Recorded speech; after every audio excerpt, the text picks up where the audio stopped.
Hey, listeners, how's it going? This is just going to be a quick little. As of this recording, the website's back up, so that's good news, right? We're sorry for all the downtime. There's obviously a big dump of reviews and news and everything happening right now as we get caught up. So I'm not really going to recap it and just get right into the episode proper, especially since I'm dropping this a little late. I'm sorry. I've been a busy human. Anyways, here comes episode 196. And yeah, enjoy some random encounter.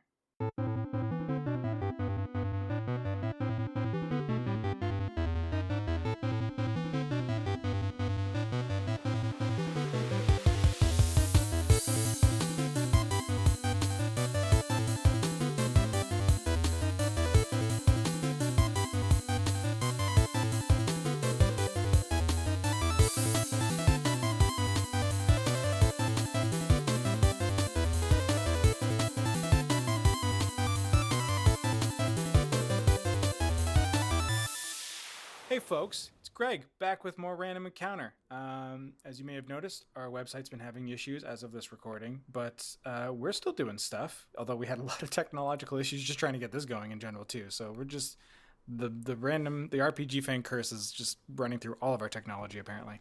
But we're here. And I am joined from some lovely folks for 196. I've got my wonderful co-host, as always, Jono, Logan.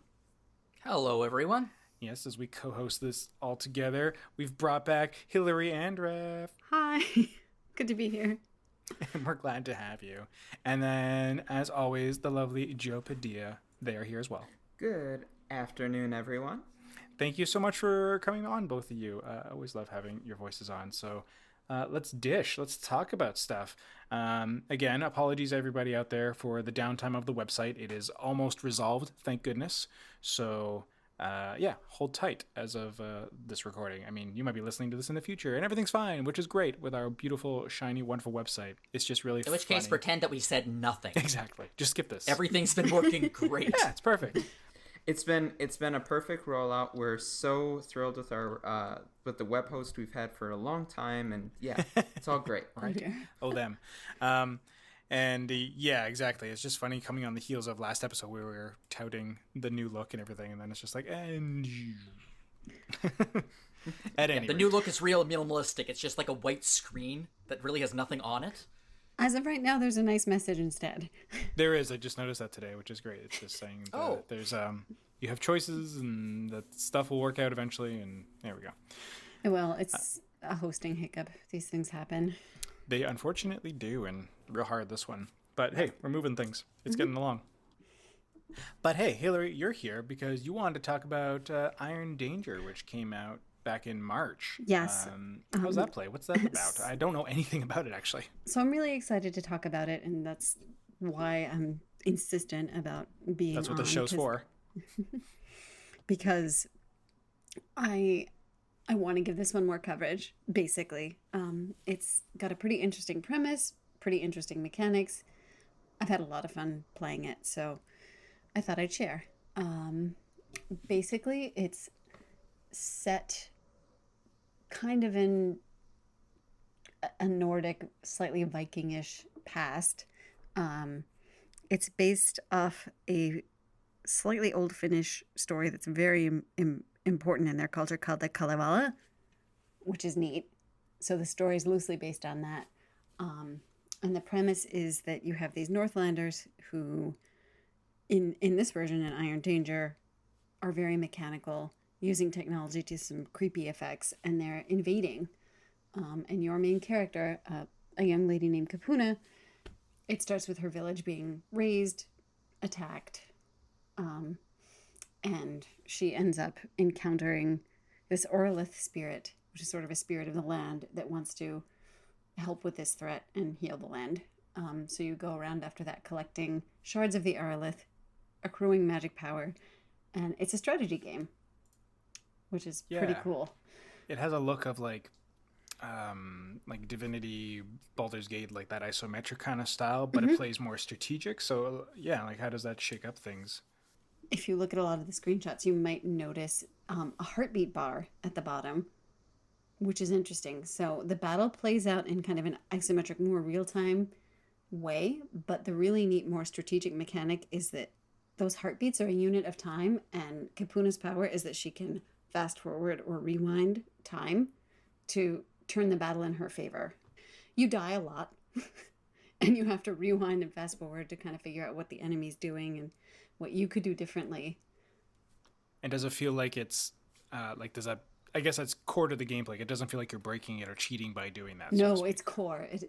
You absolutely have to do it. So it's not like a get out of jail free thing. Like in I find Three Houses. That's more what that time was thing was in that, where it's like I kind of made a big mistake. Let's roll back and try again. Yeah, it's a little bit different from that because I really like how they use the environment too. So you can roll back and make all sorts of changes. You can, put some debris in the enemy's way.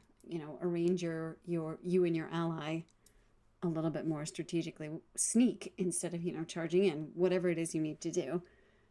And you can do that as much as you want. It's not just like a single rollback. And you control how much time. I mean, there's a limit to how far back or forward you can go, but... Yeah, I was going to say, there must be something that stops you from abusing it, so to speak. Right, but within a certain, reasonable parameter, you can go just a split second or a little bit further, so it's really neat.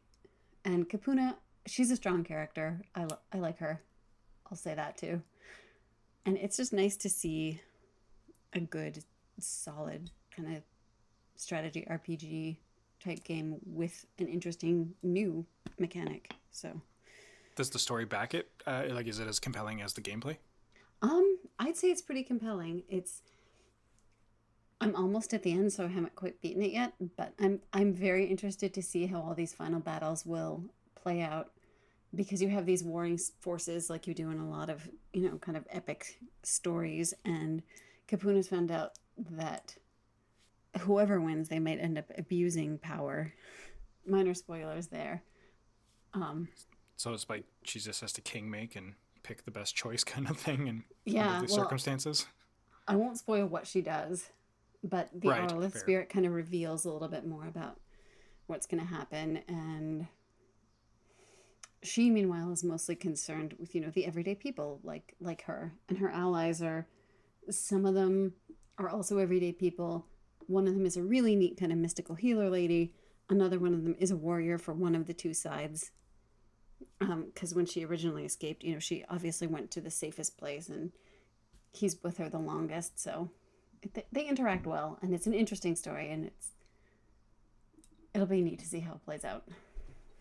Is there as much strategy in, I guess, like the social interaction aspect of it, or is it just like you do the gameplay of the fights and stuff, and then it's just story, and then back to that? Like, do you get much player agency in the story direction?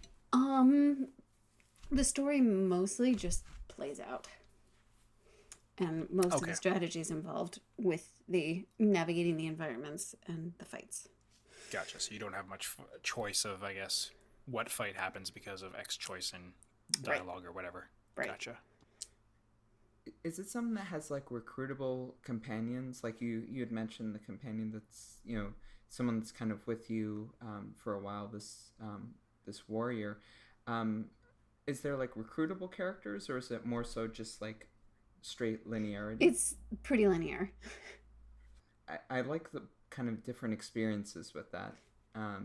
Sometimes I just want to experience a game like a novel, and other times kind of having more of that choice-driven narrative kind of endears me to a game. Yeah, and I think because this one is backed up by this rich kind of literary history, I think it does linear pretty well. I always find it funny that the most linear games are usually ones that involve time travel. That's true. They got to break it up somehow, I guess. You don't want too much freedom with your time traveling. It's like, well, we still want our story to be told the way we want it to be told, but the player needs to feel they have some agency over some part of it, I guess.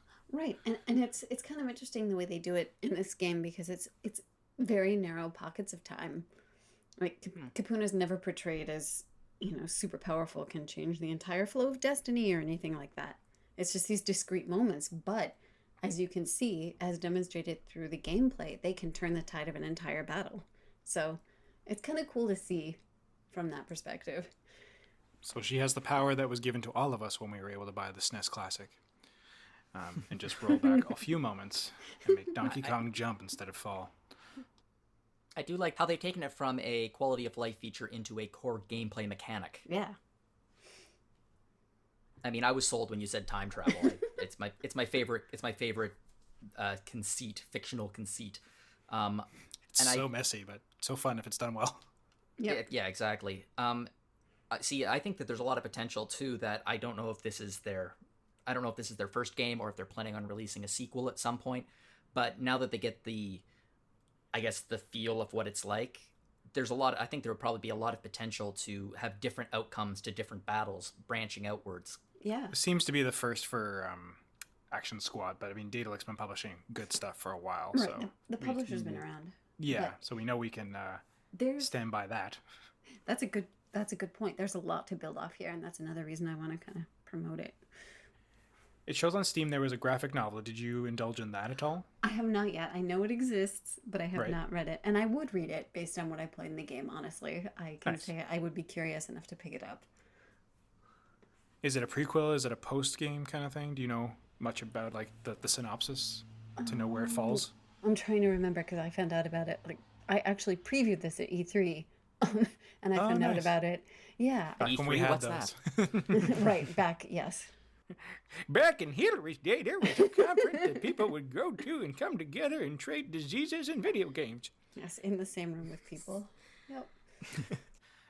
They also have a standalone soundtrack. How's the soundtrack hold up? Is it worth like getting the standalone soundtrack? I'm gonna be honest. It really depends. I appreciate It really it. depends on how much you are interested in kind of atmospheric music. It's very minimalist, Gotcha. which- It's there to do the job. which works in the game, because it's got some great environments. It's very engaging in other ways. So yeah, it's mostly, I would say, ambient, mostly a support. But if you want some good background, Right. You could study to that. Mhm. It's like, would you put it up there with like the ambience of like Skyrim, Elder Scrolls, like that kind of stuff, where it's just like nice and ethereal? it's even more minimalist than that. Oh, okay. Yeah. Well, there you go. Because I like, for example, throwing on some Jeremy Soule in the background, despite what people may or may not know or think about him. The music's still nice, and yeah, it's just good to kind of wake up to or lose to yourself to. So there's a place for it, I guess. But it's not like you're gonna sit down and listen to it like you would like Hyperduck Studios or something. Right. Just jam out. And you were playing something else you wanted to chat about, which looks really cool. I hadn't heard about it, and it's just kind of just dropped like now. Yeah. So the first game that I wanted to check out after the recent indie showcase was Raji, and An ancient epic. yes, an ancient epic. And it's notable because it's based on Hindu stories, and it's an Indian epic essentially. So really, Which really we cool. really do not hear about at all ever. I Right. think the last thing we got even close to that would have been like Prince of Persia. So And I don't think it was written by. Nope. yeah, That was so- written by someone who wanted to tap into Arabian Nights. Right. So this is a dev team in India. They came up with this. It is beautiful looking. I think it does kind of fall on the fringes of our coverage. I mean, it is pretty straight up adventure gameplay. You can kind of develop your different weapons, but there are only 4 of them, so limited growth in skills. But it's absolutely beautiful looking. Yeah. I know looks we've gone picturesque. I know we've gone into mythology on various podcasts before, and probably a little bit in features and things in the past. But you're right, you don't see this body of mythology represented. And Genuinely, I would even argue, because we've seen a lot of these characters like appropriated, like especially in Final Fantasy, where they'll take someone from everything to make a summon. But yeah, we've not seen it actually told by the actual voices of the stories. right, exactly. And this one it's grounded mostly in one of the old stories of Durga, who's a warrior goddess, and the protagonist is a young girl named Raji who's trying to rescue her brother. And as it goes in a lot of like those old Indian tales, a bunch of demons are attacking, and it's about her kind of trying to build up the strength to rescue her brother and overcome that challenge. And you get commentary, actually, at least so far from what I played, from Durga herself and Vishnu in the background. They're kind of like testing her skills and commenting on whether she's ready. So it's definitely got these sort of like mythological, epic bent to it. I find it very exciting that it got this this rollout. I think it was it the second game in the indie showcase. I think it was really up front. Yeah, it was front and center, and if I'm not mistaken, kind of a surprise release. So that was a really nice, exciting thing too. Yeah, the release schedule from that indie showcase could give you whiplash. It was just like everything that was either available in 2021 or right now. Yes. Which is usually seems to be Nintendo style right now during these more quarantine isolationist times, where it's just like, hey, we can do these conferences when we want and have all kinds of shadow surprise drops. Yeah, the listeners to this will know whether or not there was a Nintendo Direct on this upcoming Friday, because that's the rumor. But rumors have made us all look like fools in the past. So, in the future listener, if you're looking back and we think there's a showcase coming up on Friday, feel free to laugh at us and our optimism. I've always enjoyed that when I was listening to back episodes of Random Encounter as I was getting caught up when I first became a fan of the show, and you'd have moments of like, oh, they're going to be so excited when they find out this actually happened. Or like, man, if they could see now that Last Guardian came out, their minds would be blown, and stuff like that. Yeah.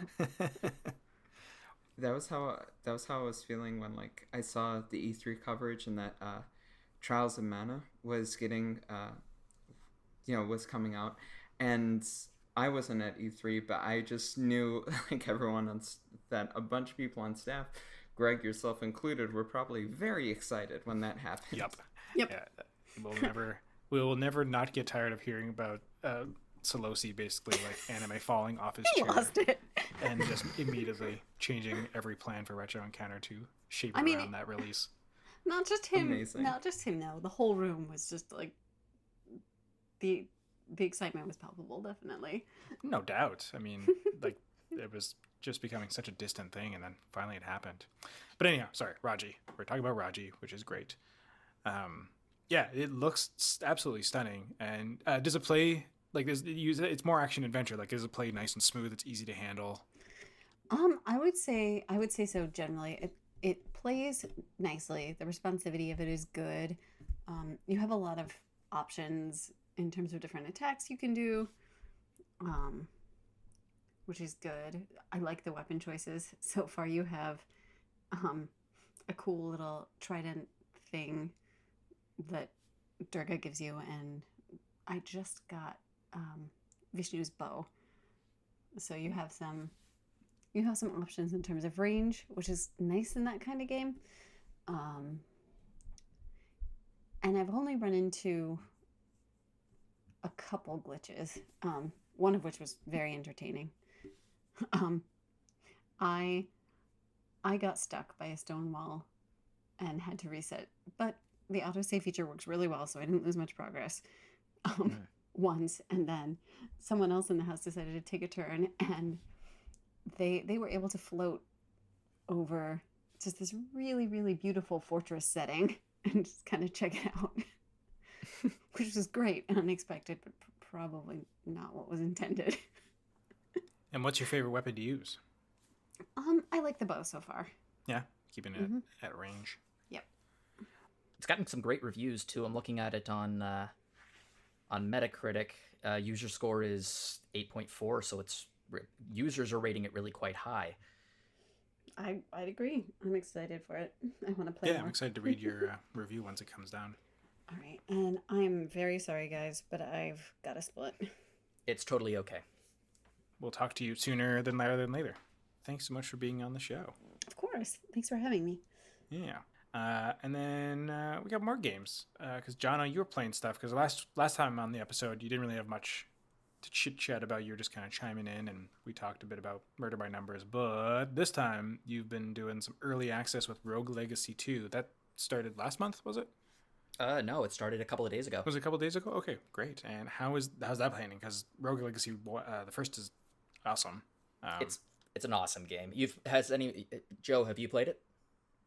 I haven't played it, but I've definitely seen quite a bit about it. So Yeah, it's Rogue Legacy 1 for those listeners who have never played it before. It's a roguelite that is a side scroller, almost a Metroidvania style, and it has a very interesting conceit. It technically has permadeath in so much as the character that you enter the castle with, when they die, but then it goes onto their heir, their descendant, and that person goes into the castle, and then they die, and then that person goes into the castle and they die, and as you continue playing the game, portraits start to build up of like all the generations that were before you. And the first game is pretty simple. It's basically there's an evil and there's lots of loot. Go into the castle and get the loot, and once you go into the castle, everything is randomized. The floors change, the locations of everything changes. And there were it was a great game, but there were some basic things. The pixel art was okay. It wasn't amazing, but it was okay. It was pretty good looking though. Yeah.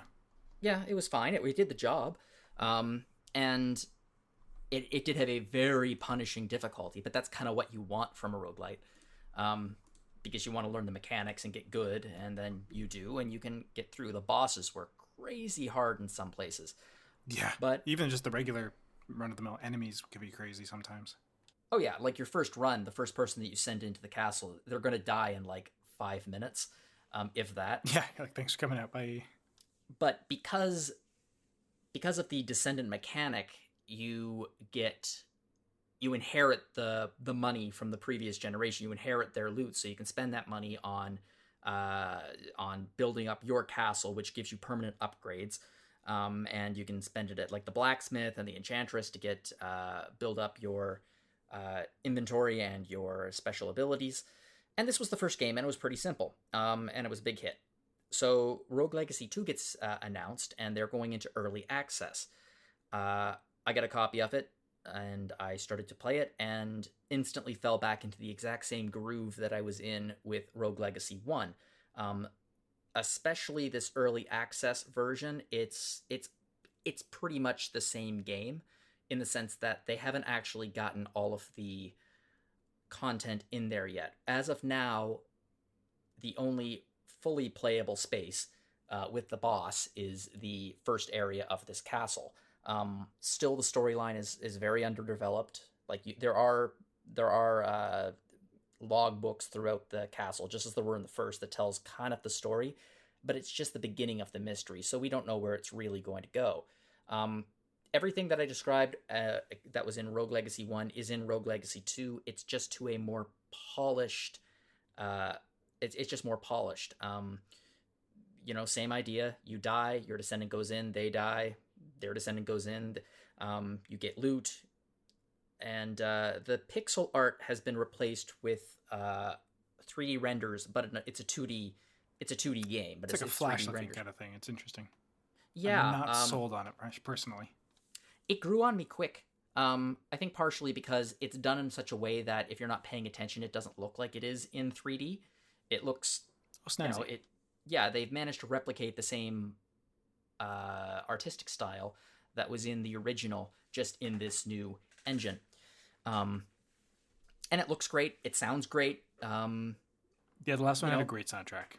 Yeah, this has a great soundtrack too. It has a lot of the same feel to it. The only problem with this, like honestly, if you were a fan of the original, then you're gonna buy it at some point. And I guess early access, it's going to be, because it's early access, they're selling it for a reduced price. So if you know you're going to buy it in a year or so when the game is done, buy it now. You can play through, you can get a feel for it. Believe me, you'll have a fantastic time. And then eventually, in a couple of months, hopefully, the entire game will be out. And the scope of this the scope that they're going for looks to be considerably larger than the first game. The first game was, I think it was 3 or 4 areas. I can't remember which. 4.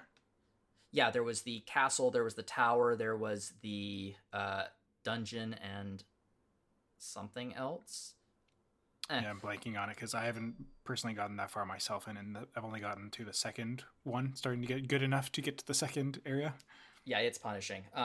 but the game is great, and it uses a Metroidvania map system that continuously, rebuilds itself every single time you re-enter. Now, unless you pay money to save it. Unless you pay money to save it. The big thing about this game, the new innovation, because everything up to this point, I was playing it through, it felt like the original. The big innovation is the class system, because in the original there were different classes. There was the knight, I think there was the paladin, there was the mage, there was Hokage. Yeah. Viking, barbarian, whatever, yeah. Yeah, but for the most part, all of them played pretty much the same. They were variations on a theme. You just get different skills, right? Yeah. In this, there are very distinct classes. There are 4 of them. There's the knight, which is the same basic, charging knight with a giant sword rushing in, and they're the most balanced. They have a couple of magic spells that are mid-range abilities, and they have a sword. There's the mage, and the mage's attack is a little bit different. They can attack, let's say they can attack 2 meters in front of them, or directly in front of them, but not in the space in between them. So they're almost a distant spellcaster. Yeah, so there's a real adjustment to you have to figure out, okay, so I need to attack this person here, I need to attack this person here, so you need to keep back a little bit all the time, and if someone gets up close, you can whack them with your wand, but it doesn't do a whole lot of damage. And of course, they have higher MP and some stronger magic attacks. There is the barbarian, and as the 3rd class, and they can't move and attack at the same time, but they are, ridiculously strong. And also, when you jump and attack, when you jump, you get into like a somersaulting attack with your axe. Oh, neat. Yeah, and obviously they have a ton of HP, and they're super strong, and they're a fun class. But I think my favorite class is the ranger, which is the archer class, and it's exactly what it sounds like. It's a range class. They have very low HP, but you can get back from a distance. And I'm trying to figure out how to describe this so you can use it. You can't move and attack at the same time, but when you do attack, you can aim which direction you want to fire your arrow using the right thumbstick. So you stop, you kind of aim where you want, and then you fire your arrow. And it takes a little while to get used to it. At first, it was not my favorite class at all because I was terrible at it. And then I adapted to it. And to be honest, it's the only class that I could get into the still unfinished second area with. The 4 classes feel very distinct from each other. And just like in the first game, when you die, you have a choice between 3 different heirs. And the 3 different heirs can be, any of the classes. So you do have a choice to pick your favorite, but at the same time, you want to get good with the other ones too. Something else that's returned from the original are traits. So every generation and every new hero has, I guess, a positive or negative traits. And these are like the most fun things some days. Yeah, exactly. So like some of the positive traits, for example, could be, you can jump super, super, super high, or you have bones like a bird, so you kind of float down rather than fall down, or you are super, super strong, but your magic is terrible. But then there are the negative traits, and they've done something very clever here. In the original game, the negative traits, which were randomly put on the potential heirs, were just there kind of as a challenge. You could, challenge yourself, but generally you didn't, unless you were looking for a challenge, you didn't really use them. In this game, all negative traits are attached to a gold multiplier. So the worse the trait, nice. Yeah, the worse the trait, the more gold you can pull in. Yeah, because before it was just more like fun gimmicky stuff, like everything's reversed, everything's upside down, everything's blurry outside of a certain field of range, which is fun. But yeah, it just felt punishing for the sake of being punishing. Oh yeah, and like the upside down one is, I think it's 90. I think it's twice the gold, 3 times the gold. It's a big jump.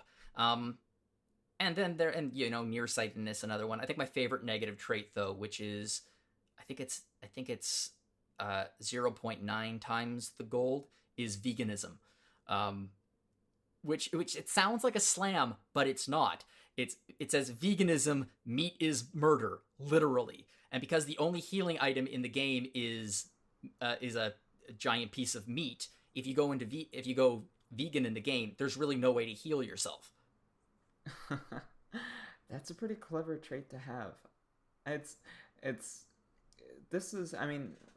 not really Rogue Legacy. Both the first game and seemingly this one aren't really my bag. But it's the traits in the first one. I felt like definitely could have used some work with just how blunt they were. With certain ones, it was like, oh, you're going like you're nearsighted or something. Okay. Some of them, like the dementia one, and there's another one that I think was another, like degenerative disease, and it's like, I don't think that should be in a video game, really, at least like presented in this manner. That's a fair point. So I think that I'd hope that going into this game, they kind of would learn from that a little bit and be a bit less blunt. But I don't really have a full stake in that, just because it's not something that, whether or not they are better about this particular aspect of the game is going to endear me to play it or not. But just for people who are playing it, I think it provides a greater accessibility with that. Mm-hmm. And in terms of accessibility and in terms of representation, the game it's wide open. The characters are always randomly generated, so they can be any race, any gender. So it's, you just kind of pick your hero and run.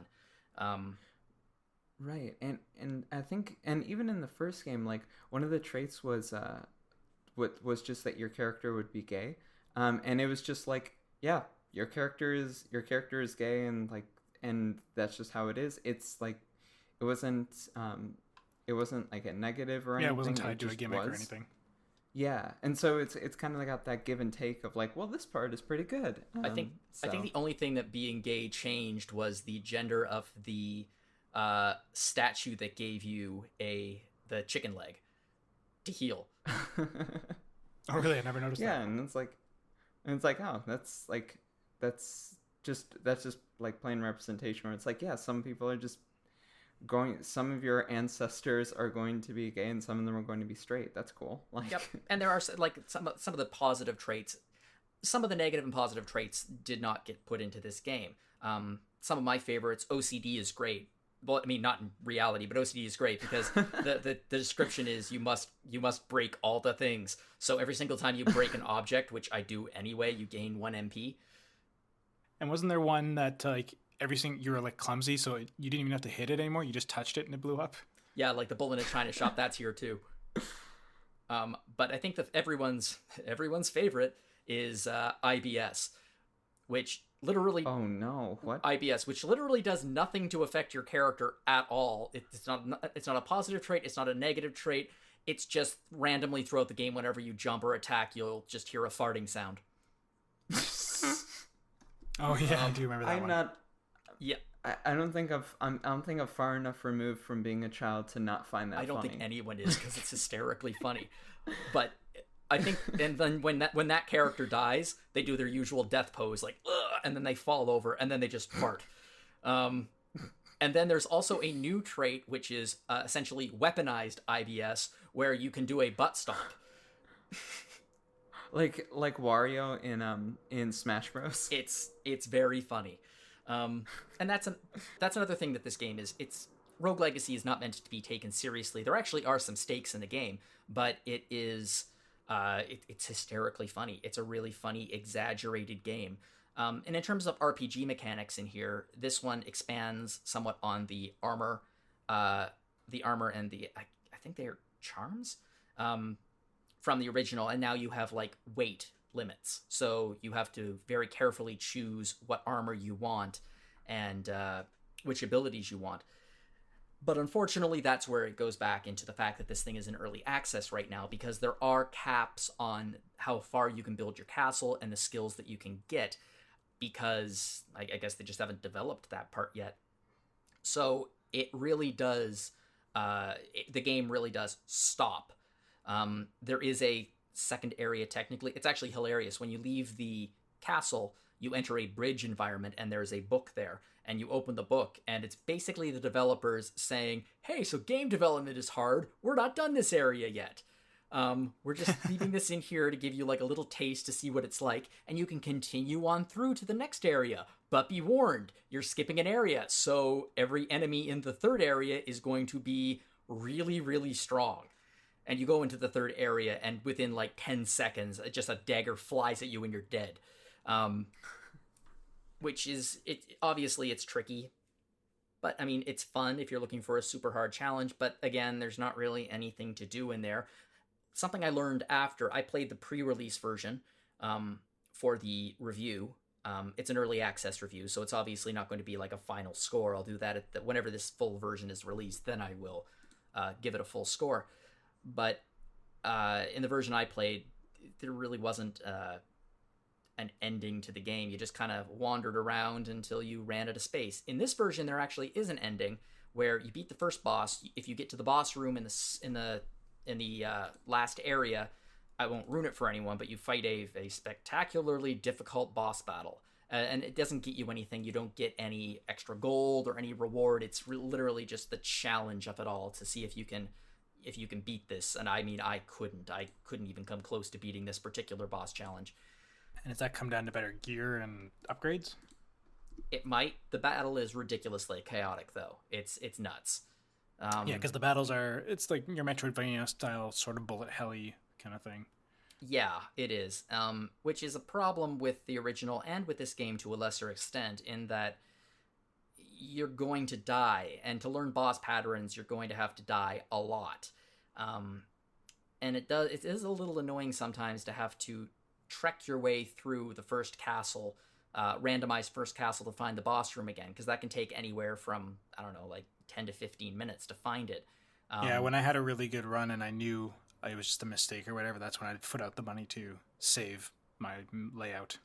Yeah, exactly. Which is not an option in this game yet. It might be in the future.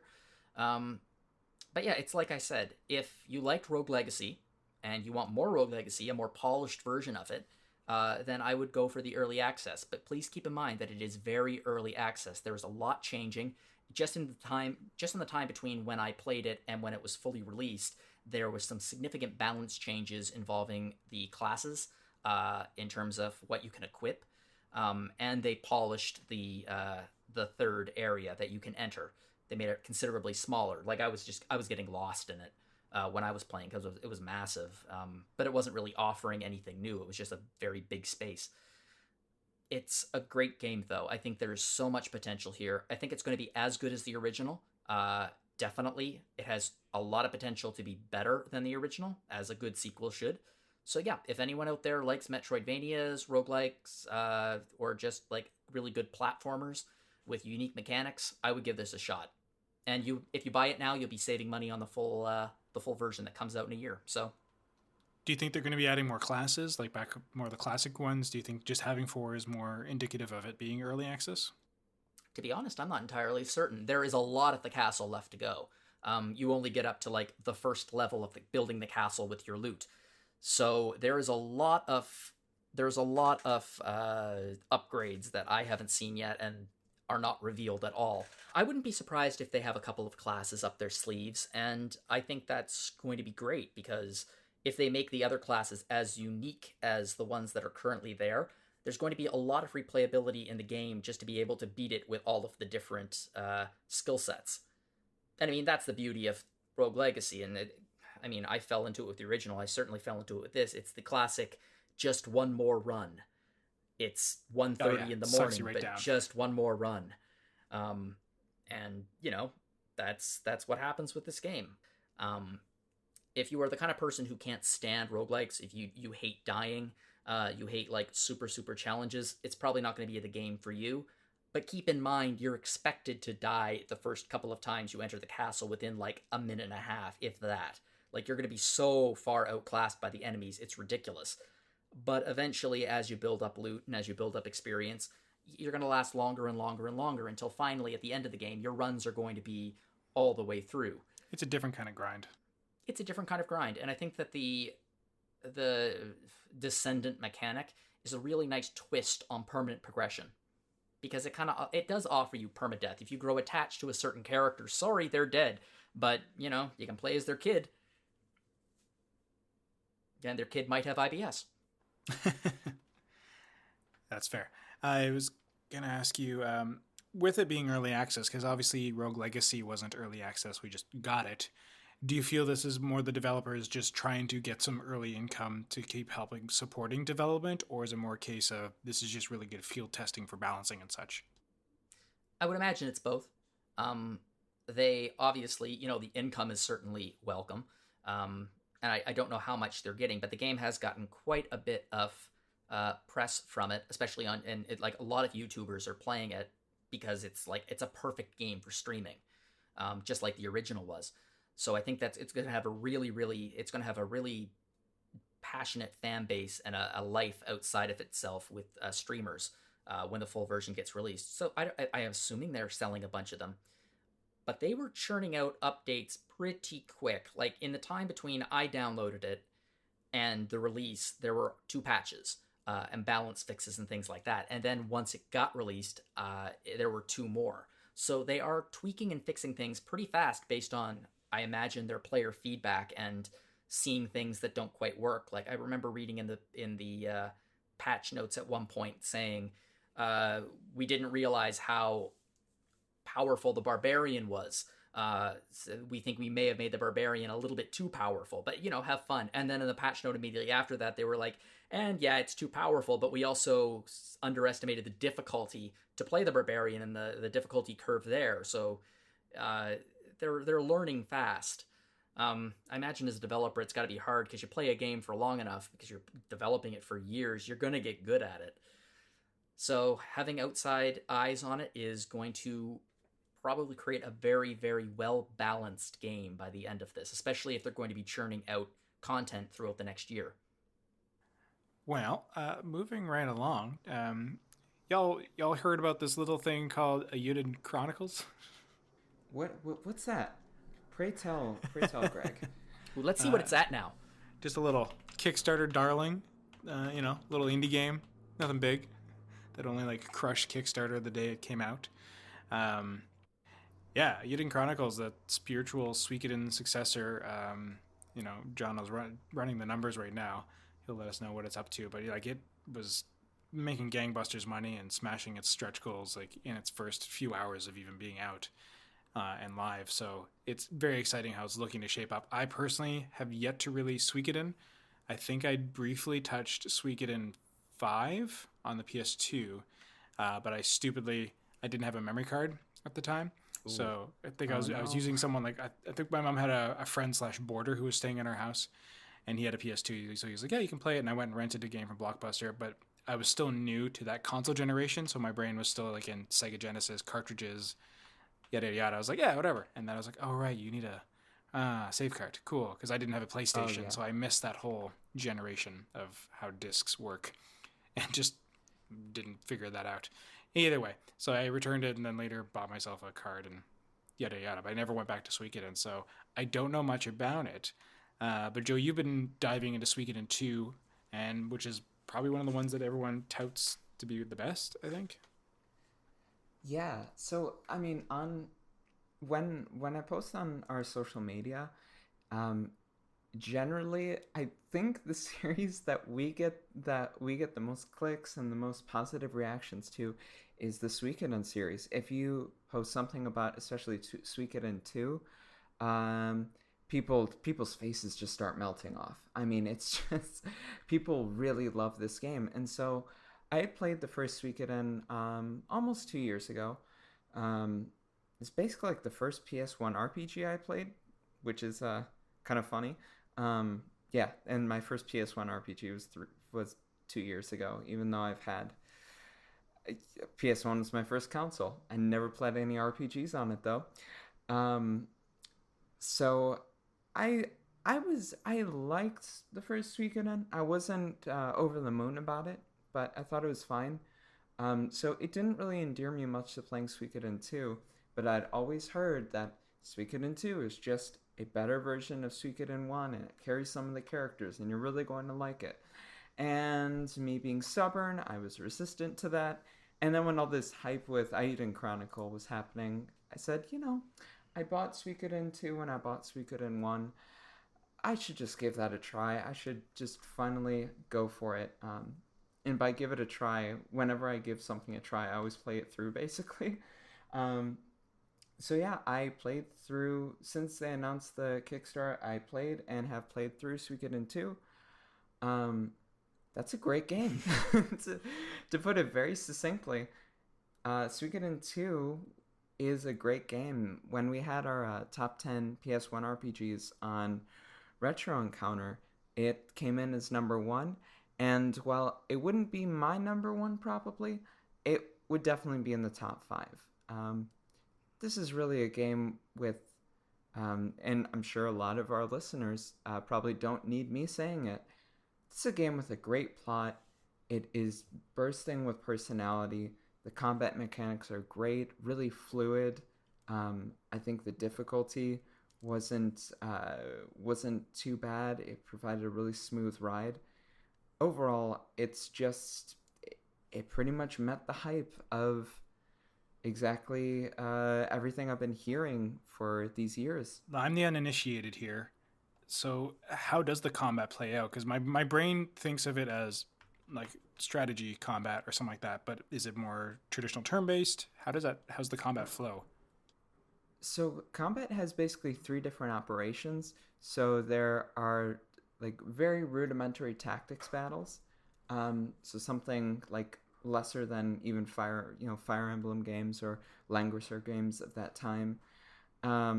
And then there are duels, which are one-on-one bouts of just kind of rock, paper, scissors.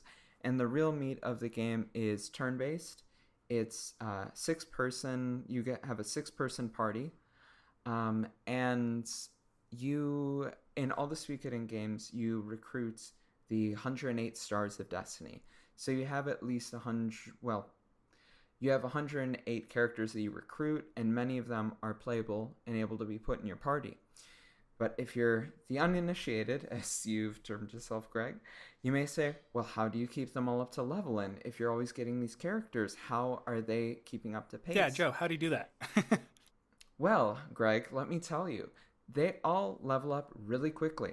So you can have a party in the end of the game, like all 5 of them are, I don't know, around like level 58, we'll say. And then you find a character who's really good. They might have really good stats. You like them a lot. You're like, in most games, you'd say, oh, well, I can't use them right now. It's just too late of game. Not so with Suikoden. You could toss them in your party, and they could be up to snuff and basically level with your party in maybe 7 random encounters, 8. They get up to a level, even if they're at 13 or something. They'll That's get crazy. up there very quickly. So it really does make it very accessible. So if you find a character late game who's just really working for you, you really like their design, you can just toss them in your party, and they'll get up to your levels, and they'll be a great addition. It has to be tremendously tough for the developers to properly balance a game with 108 playable characters, some of which you get later in the game, to make sure that like some are too strong, some are properly. Just the balance would be a nightmare to figure out. Well, and that was a huge issue with like even Chrono Cross, which you can probably speak to, Joe, is like a lot of my friends. Speaking of games with huge casts, back of my friends when it first came out, their complaint was, yeah, it had all these characters, and Chrono Trigger had a fairly robust cast as well, but you got to know them all a lot more personally. So like in this one, everyone they felt was paper thin, and it was hard to kind of balance out the party and such like that. So yeah, does everyone feel like a fully fleshed out character? Like, can you invest in all 108 stories? Not necessarily. There are some that feel,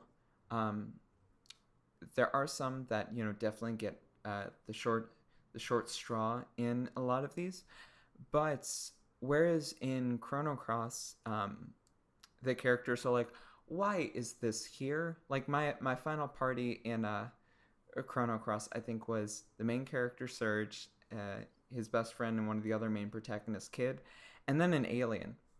The alien doesn't really have much relevance to the plot. I think his name is Starkey. Doesn't really have much to the plot, but I thought his design was really cute, so I tossed him in.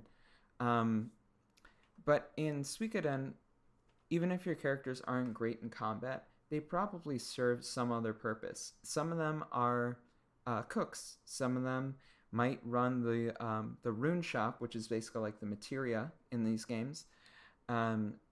Others might just be around for funny options. In the first Suikoden, I actually only recruited... I missed one character in the original Suikoden because I didn't find a guy named Window whose only function in the game is to change the color of your windows in the user interface, I believe. Oh, wow. And that was the one character I missed. So you had to suffer through monocolored windows the whole game. Oh, I know. It was such a tragedy, let me tell you. I cried every day playing it. The most Cadillac problems. Oh, of course. But I mean, Suikoden 2, I felt like every character, they might have been a bit of a joke role, but they all generally felt like they had some sort of role, whereas in a game like Cross, it was just like, why is this character here? Especially with the designs by Nobu Teruyuki in Chrono Cross, the creator of Vision of Escaflowne. Some of them are great, and some of them are just kind of terrible. Yep. It happens when you have 45 playable ones, I suppose, and that's not quite what you were bargaining for. But the thing that's really impressive, I think, with the 108 characters in Suikoden 2 is how many unique animations they have. I mean, for every character, they have a different sort of attack. Many of them have different spell animations. I don't think any two of them had the same attack animation. They're all different. Oh, that's cool.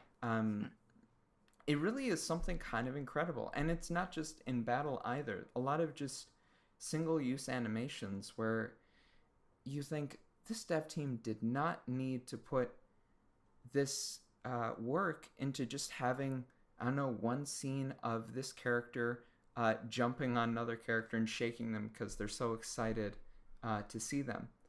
That's not going to show up ever again. But it's being used in this one scene because they felt it was imperative to have this animation.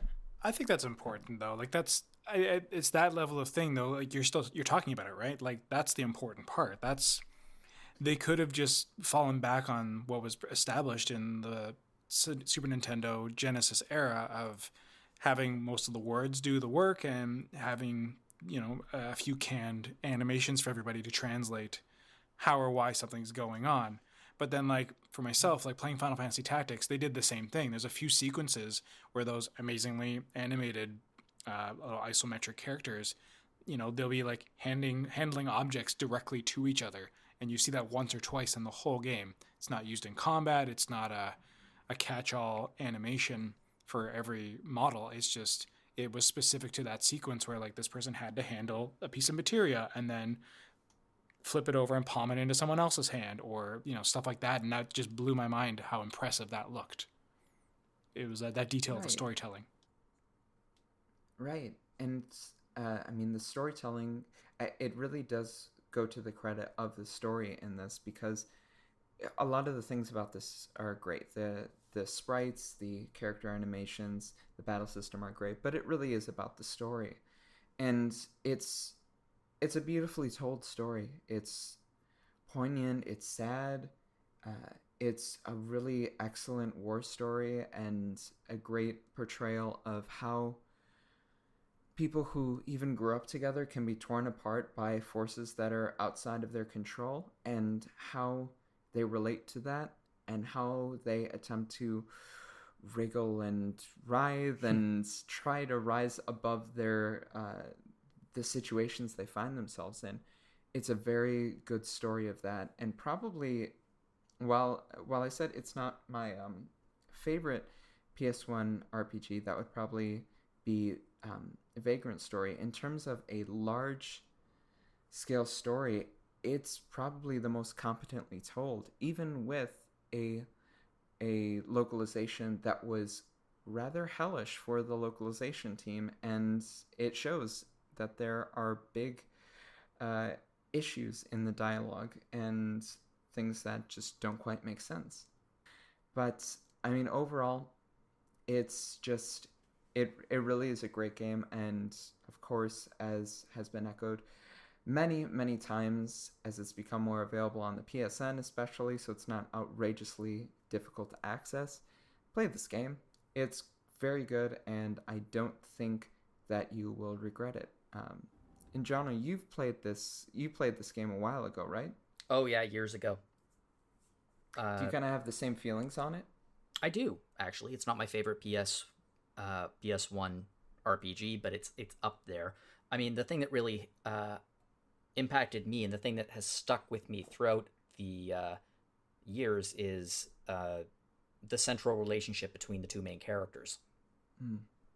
And the fact, like, how they are bound together in a way, and how their paths diverge based on their choices. I thought that is because they start in the exact same place, and then they end up in very different places, and then no spoilers, but then they kind of get back together at the end. So I thought that journey was very interesting to me. Mm-hmm. Yeah, depending on your ending. Depending on your ending, yes. Yeah, I had an ending that was, I felt, from the other endings that I've seen after finishing it, it was the ending that I liked the best, the one that I got. But it is definitely not the happiest ending. Well, happy endings are boring anyway. Yeah, I think the only, if 2020 has taught us anything. Yeah, like the only good ending to a story that I want in life is like, is like in real life, I want a happiness for myself and the people I care about, but in my games I'm like, bring on the melancholy. I'm here. What was your struggle? What was it all for? Oh man. Exactly. You need to play Fiasco. It's a great RPG, tabletop-wise, storytelling kind of RPG, where, random aside for our listeners, and similar to like, D&D kind of thing, where you all sit around and tell the story. But you build relationships with your neighbors. So the whole first part of the game is you're rolling a big pile of 6-sided dice that then get assigned out into the theme of the story. So, for example, the one I can most vividly remember, I've played 2 or 3 times. So we did one where it was Christmas in the mall. So some of us were like just shoppers. Some were people who owned stores. And then it quickly grew into this whole like rivalry. And then it turns out one of us was a cult leader. And you basically play out a Coen Brothers story where so many random shenanigans happen, a lot of bad stuff, a few good things, and eventually everybody weaves together to kind of make the story a whole. We went to a trailer park, someone's sister got shot and died as they were trying to escape from their cult. And then at the end of it all, because through it all, you're playing out scenes with whoever, and everybody else who's not in the scene gets to kind of vote who, quote unquote, wins the scene. And then you kind of have to improv, you're not going your way or whatever. And then you kind of tally all those dice at the end of the entire game to see like how much good, how much bad, and then that gets a rating for you to how well it ends. And even like the best ending isn't the greatest, it isn't without adversity. And then you kind of do a final like, not a montage, but like a little epilogue of like, after the film, like after this happened, so-and-so went on to do this, but also struggled with this and lost a leg to malaria and this and that. Like you kind of have to, basically everything ends with a minor note of like melancholy and depression, despite them doing okay. So if you want a melancholy story to be a part of, that's the one for you. It's funny that you say that, because Suikoden II actually ends in a similar way, where after the main story is over, it shows you all of the characters you've recruited, and it says what they did after the story. So like this character went back to their hometown. This character chose to continue like fighting on the frontier. This character went and lived out their dreams. This character started a family, and it's kind of cool to have that and be like, oh, good for you, Victor. Way to go, Flick. After everything I put you through, you earned this. Yeah, way to go. And I was just going to ask you, so for Suikoden 2, does your decisions influence what those stories are for the characters, or are they always the same no matter what? Oh yeah, I mean, there are certain characters that you can only recruit by certain dialogue options, and there's, depending on where you go to and who you talk to, I mean, there's a lot of choice in the game. If you have save data from the first Suikoden, there's also a few Easter eggs and cool things to have, like certain characters from Suikoden 1 that are also in Suikoden 2 have their stats and or gear from the game, which can be very helpful. And there's a really, really cool Easter egg that I won't spoil concerning one of the main characters from the first Suikoden game, and I won't say anything more about it, but it's very cool and very good. The fact that all of the strengths of this game apparently will be coming out in this new spiritual sequel, but with a more modern sensibility and presumably a much better translation, is very exciting.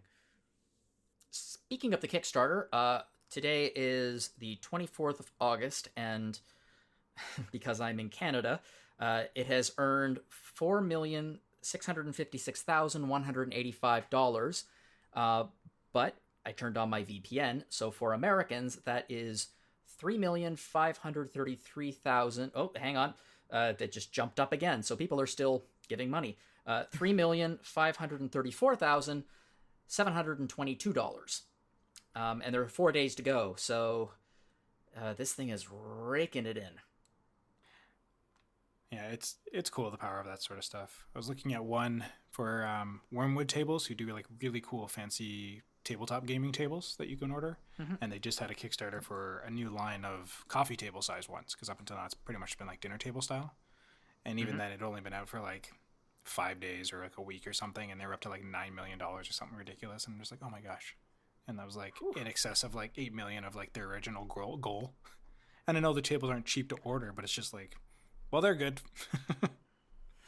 But it's I don't know. There's a whole big discussion to have about that, and then where the money's actually going. Not in terms of like people taking advantage of, but just like, man, the amount of good we could do if we kickstarted other things, causes to save the world, you know, with the same enthusiasm. Anyways, you can check our personal social medias if you want to hear our words. There you go. Exactly. Our views are not necessarily shared by RPGfan.com. No. Man, those would be the most depressing stretch goals ever. End world hunger. What would the stretch goal be? Like everyone gets a pickle on the side? I don't know. But like, I think that's something I would love to actually see, just to actually have a moment. Like, it'd be really neat if these big companies, when they really started hitting those stretch goals, inserted something like, hey, if we hit this goal, we'll donate X amount of dollars to something. And I'm wondering like if that would make people as equally enthusiastic to still donate or not. I don't know. It's interesting. It's a possibility that they would actually start getting investment from people who aren't actually interested in the game at that point. Maybe. I don't know. That's hard. That's a hard sell there. Like to someone who doesn't even have the console or the interest in playing the game, just want to give to the cause. Maybe. I don't know. Yeah. I know. At the same time, you got to ask which, from the business perspective, like for this particular thing, which one would earn more money for them, offering a stretch goal where they feed people or offering a stretch goal where they have a fully customizable casino for your characters. Yes, but could it be a tax write-off? That's the other question. Because of that aspect. For a second there, I thought you were asking, can a casino be a tax write-off? And I was like, an in-game casino? I don't know, Greg. That seems pretty liberal. You know what I mean. The donation. There we go. If the company is doing that. And I think I can see where you were saying, if I rethink how you were saying, it would attract a different clientele base. Maybe not so much that, but it would attract people who may have been hedging to go, well, it's for a good cause. It's like, you know, how many people throw money at Humble games because it's for a good cause when they may not have actually thrown in the $50 initially? You know, so it's just that same kind of idea, I guess. Anyways, that's a whole thing. But yeah, thank you. This weekend has been on my radar for ages, and I've always wanted to go back to it. Although I think 5 is not the one to play, as from what I understand. It's the longest one, so perhaps not. They should put that on the box. It's the longest one. Yeah, you can ask Zach and Leona about that, because they played it for Retro Encounter, and I think Zach said he put like 75 hours into it. So that's my fun question for you. What's your longest playtime? What game? That isn't an MMO. That is a good question. That isn't an MMO. Well, actually, it isn't even. My longest one isn't even an MMO. Because I have put 600 hours into Pokemon White. That's a lot of hours. My gosh, what were you doing? That's a whole lot of hours. You shiny hunting? That's a lot. I was hatching eggs. The 5th gen was when I really started getting into competitive battles and tournaments. So I was just hatching so many eggs, and it took so much longer in those games than it does now in 8th gen. It is truly staggering. And I still have some of those effects in like 7th gen. I was joking with a couple of people on staff about, hey, do you need a nearly perfect Gibble? I have 130 of them. So yeah, Pokemon White. I can tell you what I suspect is going to be my game that I spend the most hours on, and that is Yakuza 7. Like how long have you played in the previous games on average?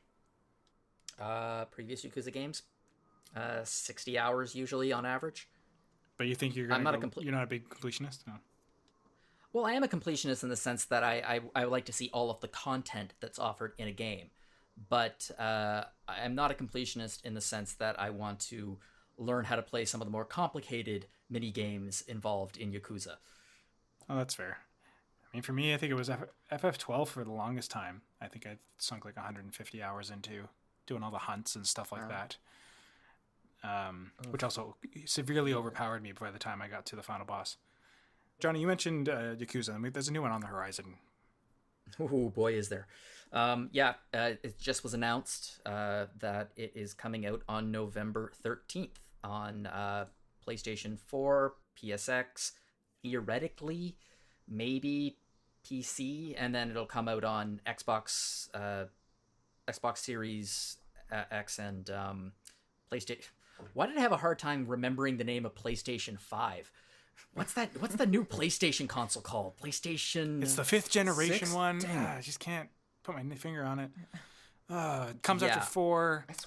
I swear I've had 4 of these before. At some point they'll reboot and they'll just be like, it's just PlayStation. I hope they aren't going to do the Xbox. Oh my gosh. That'd be terrible. Yeah. Anyway, so yeah, the game's coming out on the 13th. I mean, anyone who listens to this knows that I'm super excited for it, and anyone who follows RPGs should also be excited for it, because it is a turn-based RPG in the style of Dragon Quest, but set in modern-day Japan with Yakuza, and has Yakuza's trademark sense of humor. The game looks ridiculously incredible, in my opinion. It's gotten some, it got great reviews when it was released in Japan. I suspect it's going to get similarly good reviews when it comes out here. Yakuza games are usually fairly well reviewed. Oh, it looks great. These games just keep getting more fantastic. Is it still using the modified version of the Dragon engine from Judgment and Yakuza 6? Yeah, I think it's using the same engine, obviously with a few tweaks.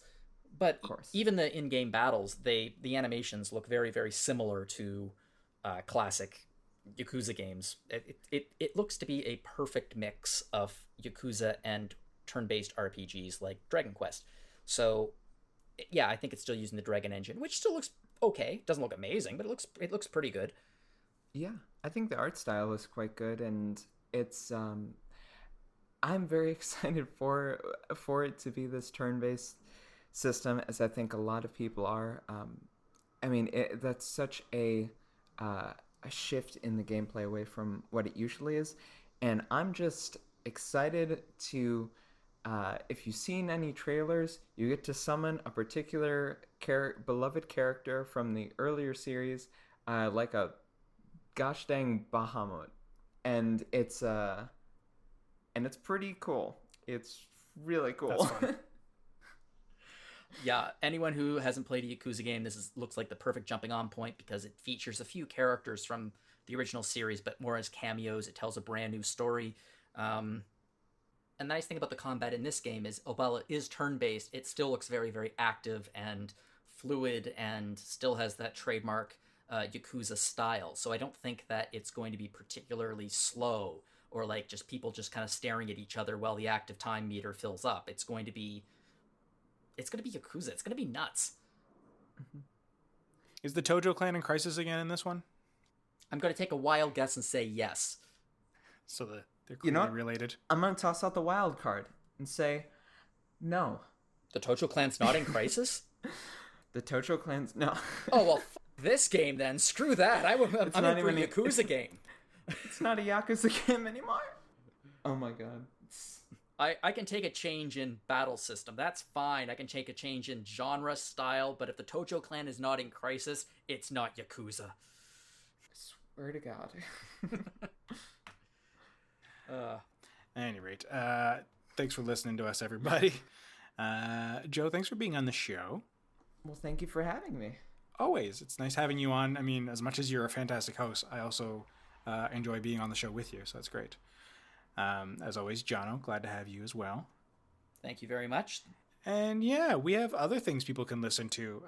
There's Retro Encounter. We had some recent episodes of Mario and Luigi Superstar Saga has dropped, which those are good games, so it's always fun to listen to. And I think they have their big 250th episodes coming. Were you on that one, Joe? I was. You were? Okay, I thought so. It was a fun discussion because you had some cool stuff on there, which we won't spoil. But either way, I'm sure some fun stuff was talked about on there. Mm-hmm. I had a blast with it. Mm-hmm. They've been asking for all kinds of listener mailbag stuff and everything, so that's really fun. Which, for that note, we're coming up on our 200th episode of Random Encounter, which is nuts. It's 4 episodes away as of this recording. And I would love to get, again, some more user mail and maybe just some ideas for how they want us to ring in the next 100 episodes, I guess. We have some ideas that we're kicking around. We do. But we'd love to hear from you. Mm-hmm. So, yeah, you can email us at podcast@rpgfan.com. And you can tell us all about your thoughts and hopes and dreams for the 200th episode and any thoughts you have with the show moving forward. Joe host all the time? Sure. Whatever. I will happily take a sabbatical. I mean, I can fill in, but I can never, stand in your shoes, Greg. Probably also because I have smaller feet, but that's beside the point. It's a metaphor. I'm a 10.5, 11. I don't know where you're at. Oh, I'm a 9.5. So. Oh, there we go. We either way, I do want to get more diverse voices on the show. It's one thing I want to really keep prioritizing. So, other podcasts, Rhythm Encounter, that's still a thing. You can still listen to back episodes of that. If you want to listen to some great RPG music and themed episodes around that. That ranges from back when Derek and Stephen Meyerink that made them sound like they were a couple. Derek Ginsberg and Stephen Meyerink, they were hosting. And then Kaylin took it on with our fearless leader, Mike Salbato, and everybody else has kind of jumped in on it. And yeah, it's still there. It's in the works. We talk about it from time to time. So here's hoping it might see the light of day once again. But again, the episodes that are there are great. We have our little alliance with the Phoenix Edge podcast, so you can go listen to Hat and Eric discuss current events in the RPG community there as well and watch their live cast. And aside from that, that's really all there is to it. Go to YouTube, see what we got going on there. I know Jono's been busy recording some more of those 15 minutes sort of early moment of the gameplay stints for us, which is great. Oh my god, it's been so much fun. I'm just revisiting all these games, and I'll tell you, out of all the games, the best first 15 minutes I think ever made in video games, no exaggeration, is Legend of Zelda: Link to the Past. Oh my god, is it good. It just brings you right in. So we got more of those to look forward to, and we'll keep going with reviews and stuff, and especially once the site gets back up and running, that'll be broadcast on the website as well. And hopefully I will have some more time for feature stuff coming up, because I have some thoughts. Otherwise, go check out Twitch. We stream there a bunch. And thank you so much for listening, everybody. For myself, Hilary, Joe, and as always, my co-host, Jono. Take care.